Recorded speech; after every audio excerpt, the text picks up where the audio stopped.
Compound இன்ட்ரெஸ்ட்ல அடுத்த some பார்க்கலாம். இந்த சம் ப்ரீவியஸா ஆர்ஆர்பி எக்ஸாம்ல கேட்டிருக்காங்க.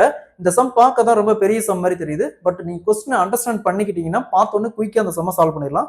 அதாவது ரகு அப்படிங்கிறவரு தன்னுடைய பொண்ணுக்கு 5 லட்ச ரூபா 5% கூட்டு வட்டியில பேங்க்ல டெபாசிட் பண்றாரு. அந்த பொண்ணுக்கு அப்போ 16 வயசு. டெபாசிட் பண்ணும்போது 16 வயசு. ஸோ 18 வயசுல அந்த பொண்ணு எவ்வளவு அமௌண்ட், அதாவது மொத்த தொகையை எவ்வளவு ரிட்டர்ன் வாங்கணும்னு கேட்கறாங்க. இந்த மாடல் சம் கேட்டாங்களா, எப்படி குயிக்கா சால்வ் பண்ணலாங்கிறத பார்க்கலாம்.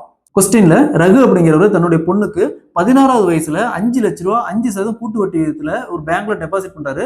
ஸோ இப்போ 18வது வயசுல அந்த பொண்ணு எவ்வளவு ரிசீவ் பண்ணு கேட்கறாங்க. அதை மொத்த அமௌண்டா எவ்வளவு ரிசீவ் பண்ணு கேட்கறாங்க. ஸோ 16 to 18 மொத்தமா 2 வருஷம். ஸோ அந்த 2 தான் இந்த வருஷம் 2 வருஷம். ஃபர்ஸ்ட் இந்த பர்சன்டேஜ் மட்டும் எடுங்க. ஸோ இங்க 5% சொல்றாங்க. 5% எப்படி எழுதுவோம், 5 வகுத்தல் சதவீதத்துக்கு 100 எழுதுவோம். அப்படியே கேன்சல் பண்ணா 1 வகுத்தல் 20 வரும். ஸோ ஃபர்ஸ்ட் இது ரெண்டையும் ஆட் பண்ணுங்க. 20 + 1 21. 21 வகுத்தல் டினாமினேட்டர்ல சேம் 20 அப்படியே போட்டுருக்காங்க.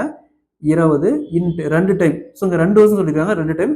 இதே கொஸ்டின் 3 வருஷம் சொன்னாலும் 3 டைம் ரைட் பண்ணிக்கணும். ஸோ இங்கே 2 வருஷம் தான், அப்போ 2 டைம். 21 வகுத்தல் 20 இன்ட்டு பிரின்சிபல் அமௌண்ட் 5 லட்சம்.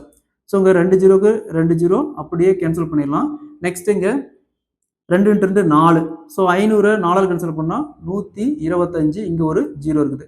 ஸோ 21 × 21 441 இன்ட்டு 125 ஒரு ஜீரோ. இது அப்படியே பெருக்கணுமா 5,51,250 வரும். ஸோ அப்போ அந்த பொண்ணு 18வது வயசுல 5,51,250 ரிசீவ் பண்ணோம். Option D is the correct answer.